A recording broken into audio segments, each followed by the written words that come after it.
जय हिंद दोस्तों। तो बहुत सारे हमारे भाई हैं जिनके मन में ये डाउट है बीपीएससी टीआरई 4 से लेकर कि भाई बीपीएससी टीआरई 4 का कहीं न कहीं वो जो देखने को मिल गया है कि एक उम्मीद देखने को मिल गई है कि भाई हाँ, और आगे इलेक्शन है और वो उम्मीद कहीं न कहीं हकीकत में बदलेगी, ठीक है? और एक बड़ी अच्छी खासी वैकेंसी आने वाली है, जो कि 1.5 लाख प्लस ही रहेगी। और बहुत से सारे युवाओं का जो सपना है वो कहीं न कहीं साकार होने वाला है। बेरोज़गारी का जो टैग उन पे लगा था वो हटने वाला है अब इस भर्ती के माध्यम से। तो हमारे भाई लोगों का, बहुत सारे भाई लोगों का डाउट है कि गुरु अब पढ़ना कैसे है? भर्ती तो आ गया, सब कुछ हो गया, अब पढ़ाई कैसे करें? तो पढ़ाई में बेसिकली 2 पार्ट के स्टूडेंट होते हैं। पहला, वो ये कहते हैं कि भाई सेल्फ स्टडी करें, दूसरा ये कहते हैं कि भाई कोचिंग करें।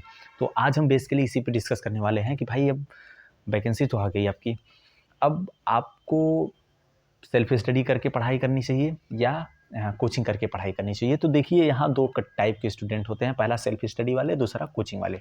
हम दोनों के बारे में बहुत ही डीपली अध्ययन करेंगे और एक चीज़ और चाहेंगे कि भाई वीडियो जो है आप पूरा देखिए, अदरवाइज़ आप समझ नहीं पाएँगे। आधी अधूरी बातों को लेके आप यहाँ से वहाँ भटकेंगे और फिर मज़ा नहीं आएगा और चीज़ें आपको समझ में नहीं आएँगी। इसलिए रील्स देखने से भाई साहब नहीं होने वाला। रील्स वाले में कैसे कोई बंदा बता सकता है यार 1 मिनट में, इसलिए आप चीज़ों को समझिए और वीडियो को देखिए, अंत तक देखिए, ठीक है? तो हम सबसे पहले देखिए, जो ये डिसीज़न है आपका, ये आप ही के द्वारा लिया जाना चाहिए, क्योंकि आप किसी से इन्फ्लुएंस होके, पता चला आपने कोचिंग ले ली, ठीक है? अब कोचिंग के अकॉर्डिंग आप अपने को ढाल नहीं पाए, तो आप कहोगे भाई साहब ये मास्टर बहुत गड़बड़ है और हमारा अच्छा खासा पैसा इसमें चला गया है। और फिर उसको गरियाओगे, उसको भी गरियाओगे, और जो आपको इन्फ्लुएंस किया है, जो आपको बताया है कि नहीं भाई आप कोचिंग ले लो, उसको भी गरियाओगे। और अगर आप सेल्फ स्टडी से कर रहे हो और किए और वहाँ क्वेश्चन नहीं बना, तो आप खुद से गरियाओगे, फिर भी गरियाओगे कि यार कि मास्टर अब बोला था कि खुद से कर लो, हो जाएगा, अब खुद से किए, नहीं बना। तो ये डिसीज़न आपका है मेरे भाई।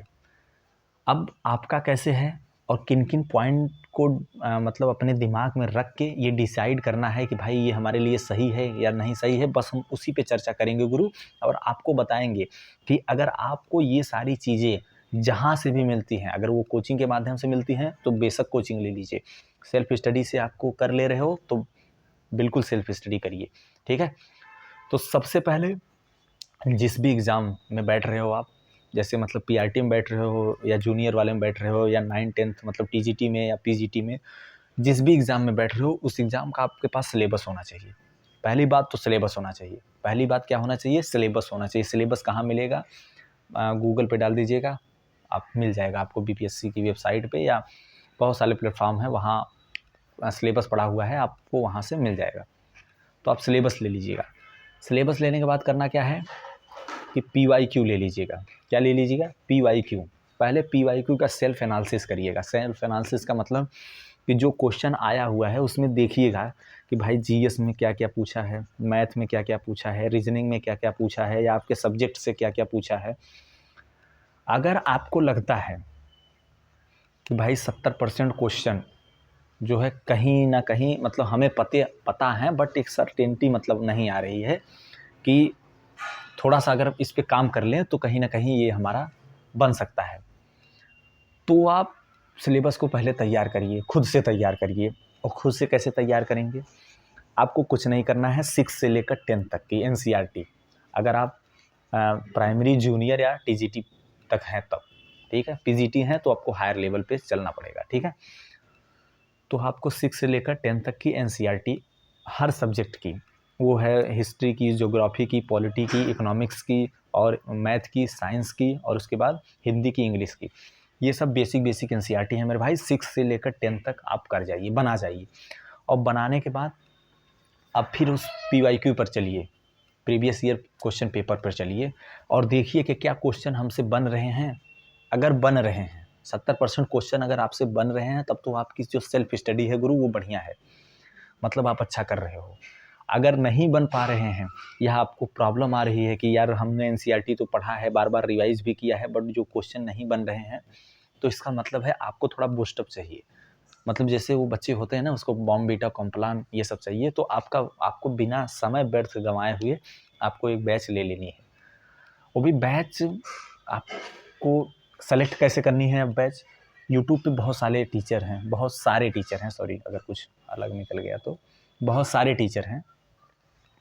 तो आप कोई अपना फेवरेट टॉपिक उठाइएगा या कोई ऐसा टॉपिक उठाइएगा और बहुत सारे उसको यूट्यूब पे डाल दीजिएगा, टीचर का आ जाएगा और सबका 2-4 टीचर का देख लीजिएगा, जिसका आपको बढ़िया लगे, जिससे आपकी ट्यूनिंग अच्छी समझ में आए, बस उन्हीं का बेस्ट बैच समझ के ख़रीद लीजिएगा। क्योंकि मेरे भाई सब टीचर अच्छे हैं, सब टीचर अपना बेस्ट कंटेंट देने की कोशिश करते हैं और सब सलेक्शन देते हैं। सलेक्शन देखो, टीचर क्या करता है ना, आपको एक आप यहाँ हो, टीचर आपको यहाँ से यहाँ पहुँचा देगा, बस बूस्ट कर देगा, बट लेकिन जो आपको उसके पीछे की मेहनत है वो आप ही को करना है गुरु। इसलिए टीचर आपको एक कंटेंट प्रोवाइड करवा देगा, एक अच्छी चीज़ें प्रोवाइड करवा देगा, और लेकिन पढ़ना तो गुरु आपको है। इसलिए आपने वहीं से जिससे आपकी ट्यूनिंग मैच करती है, आप उसका उन टीचर का बैच ले लीजिएगा और ये समझ के लीजिएगा गुरु कि ये बेस्ट है। अब अगर एक बार आपने बैच ले लिया तो अब इधर उधर भटकना बंद कर दीजिएगा। जो सामने वाले ने कंटेंट दिया है उस पर आँख मूंद के विश्वास करिएगा। और हाँ, एक चीज़ और, विश्वसनीयता इस पर करिएगा कि जो उन्होंने कंटेंट दे रहे हैं, क्या वो PYQ से फंस रहे हैं क्वेश्चंस? अगर फंस रहे हैं तो भाई भरोसा करने लायक है। अगर फंस नहीं रहे हैं तो मेरे भाई कहीं ना कहीं आपको काम करना पड़ेगा कि मतलब ऐसा। लेकिन हम श्योर हैं कि 70-80% ऐसे टीचर जो मटेरियल्स देते हैं वो कहीं ना कहीं एग्ज़ाम से रिलेटेड होते हैं। सब चाहते हैं भाई कि हमारा बेस्ट कंटेंट मार्केट में जाए, और सब अच्छे से काम करते हैं उस पर। और तो उनसे ज़्यादा आपको अपने पे काम करना है, तभी आप। तो सेल्फ स्टडी के लिए हमने बताया कि NCERT आपको पहले पढ़ लेनी है। और हम तो कहेंगे कि भाई अगर आप कोचिंग भी ले रहे हो तो पहले NCERT अपने से कर डालो, क्योंकि उसके बाद जो आपको समझ में आएगा ना, उसके बाद जो आप चीज़ें कवर करोगे वो बहुत जल्दी कवर कर लोगे।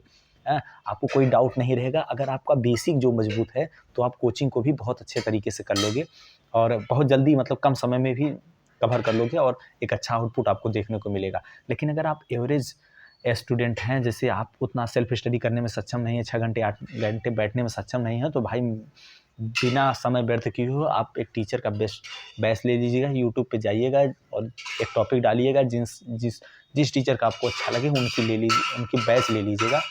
और ये बेस्ट स्ट्रेटजी है बिना समय गंवाए हुए, क्योंकि समय नहीं है गुरु और इतना ज़्यादा कंपटीशन है। और दोनों अच्छा है, सेल्फ स्टडी भी अच्छा है और कोचिंग भी अच्छा है। ऐसा नहीं है कि मतलब हमें वो प्रूफ थोड़ी करना है कि यार हमने बिना कोचिंग के ही कर दिया तो उससे हमको गोल्ड मेडल मिल जाएगा या अलग कुछ मिल जाएगा।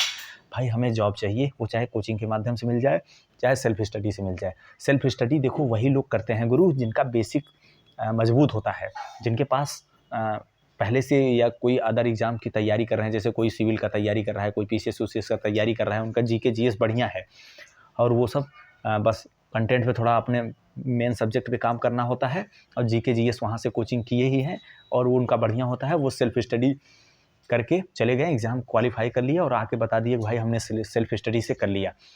लेकिन मेरे भाई वो अपने पीछे की नहीं बताते हैं कि जो 1.5-2 लाख दे के वहाँ सिविल की तैयारी किए थे, उस कोचिंग के बारे में चर्चा नहीं करते हैं वो। बट हमारा यूथ क्या होता है, वहीं से डाइवर्ट हो जाता है, वहीं से गुमराह हो जाता है, अरे भैया बिना कोचिंग के कर लिए, हम भी कर लेंगे। नो डाउट बहुत ऐसे स्टूडेंट हैं कि जिन्होंने बिना कोचिंग के, बिना किसी भी सपोर्ट के किया है, खुद से किया है। बट मेरे भाई हमें सीट लेना है ना, तो हमें वो प्रूव थोड़ी करना है यार।